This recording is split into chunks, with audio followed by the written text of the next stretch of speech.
Part 1, Chapter 12 of Madame Midas. This recording is in the public domain. Madame Midas by Fergus Hume. Part 1, Chapter 12. Highway Robbery.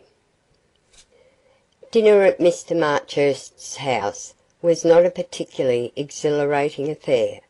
As a matter of fact, though dignified with the name of dinner, it was nothing more than one of those mixed meals known as high tea.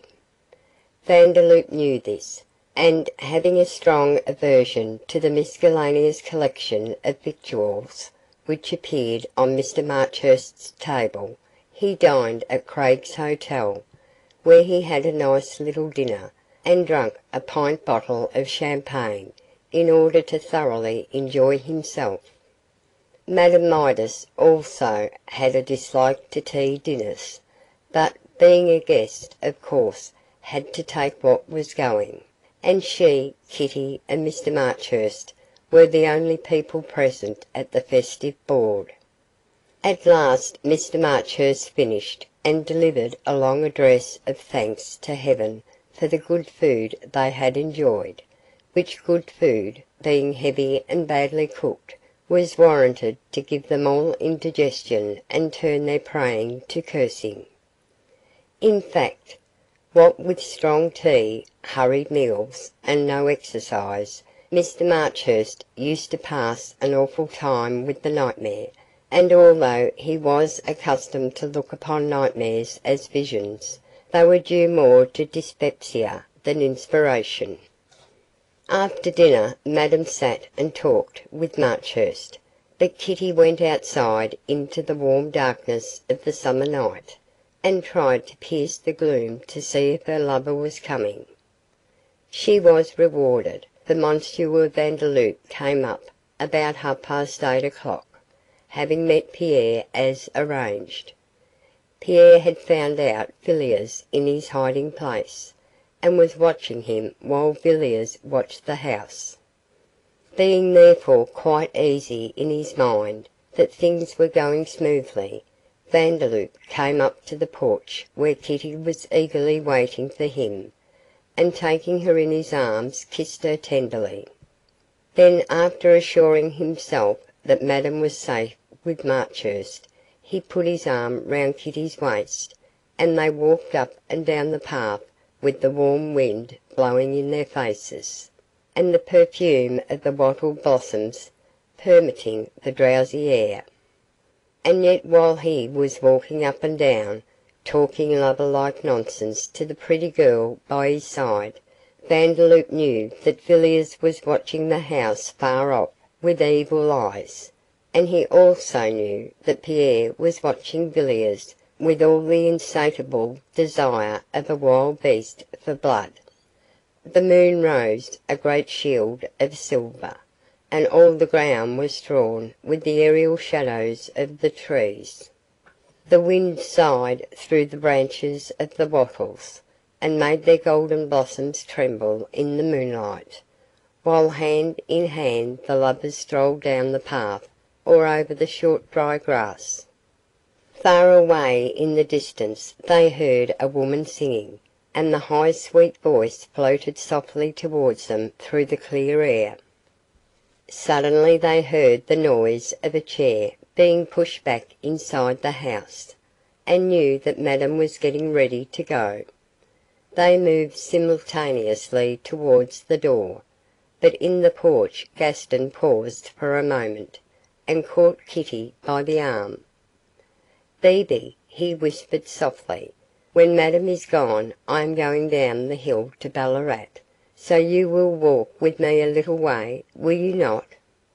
Of course, Kitty was only too delighted at being asked to do so, and readily consented, then ran quickly into the house, followed by Vandeloup.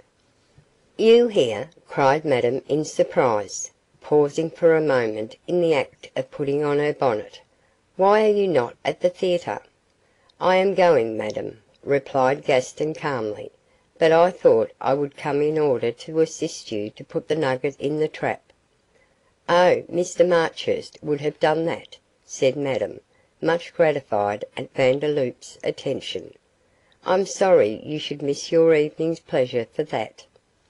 "Ah, madam, I do but exchange a lesser pleasure for a greater one," said the gallant Frenchman, with a pleasant smile. "But are you sure you will not want me to drive you home?" "Not at all," said Madame, as they all went outside. "I am quite safe." "Still, with this," said Mr. Marchurst, bringing up the rear, with the nugget now safely placed in its wooden box, "you might be robbed." "Not I," replied Mrs Villiers brightly, as the horse and trap were brought round to the gate by Brown. "No one knows I've got it in the trap, and besides, no one can catch up with Rory when he once starts." Marchurst put the nugget under the seat of the trap, but Madame was afraid it might slip out by some chance, so she put the box containing it in the front, and then her feet on the box, so that it was absolutely impossible that it could get lost without her knowing. Then saying good-bye to everyone, and telling M. Vandeloup to be out at the Pactolus before noon the next day, she gathered up the reins and drove slowly down the hill, much to the delight of Mr Villiers, who was getting tired of waiting. Kitty and Vandeloup strolled off in the moonlight, while Marchurst went back to the house. Villiers arose from his hiding place, and looked up savagely at the serene moon, which was giving far too much light for his scheme to succeed. Fortunately, however, he saw a great black cloud rapidly advancing, which threatened to hide the moon, so he set off down the hill at a run, in order to catch his wife at a nasty part of the road some distance down, where she would be compelled to go slowly, and thus give him a chance to spring on the trap and take her by surprise. But quick as he was, Pierre was quicker, and both Vandeloup and Kitty could see the two black figures running rapidly along in the moonlight. "Who are those?" asked Kitty with a sudden start. "Are they going after Madame?" "Little goose," whispered her lover with a laugh. "If they are, they will never catch up to that horse. It's all right, Bebe," with a reassuring smile, seeing that Kitty still looked somewhat alarmed. "They are only some miners out on a drunken frolic." Thus pacified, Kitty laughed gaily, and they wandered along in the moonlight, talking all the fond and foolish nonsense they could think of. Meanwhile, the great black cloud had completely hidden the moon, and the whole landscape was quite dark. This annoyed Madame, as depending on the moonlight, the lamps of the trap were not lighted, and she could not see in the darkness how to drive down a very awkward bit of road that she was now on. It was very steep, and there was a high bank on one side, while on the other there was a fall of about 10 feet. She felt annoyed at the darkness, but on looking up saw that the cloud would soon pass, so drove on slowly quite content. Unluckily she did not see the figure on the high bank, which ran along stealthily beside her, and while turning a corner, Mr Villiers, for it was he, dropped suddenly from the bank on to the trap, and caught her by the throat. "My God!" cried the unfortunate woman, taken by surprise, and involuntarily tightening the reins. The horse stopped. "Who are you?" Villiers never said a word, but tightened his grasp on her throat, and shortened his stick to give her a blow on the head. Fortunately, Madame Midas saw his intention, and managed to wrench herself free, so the blow aimed at her only slightly touched her, otherwise it would have killed her.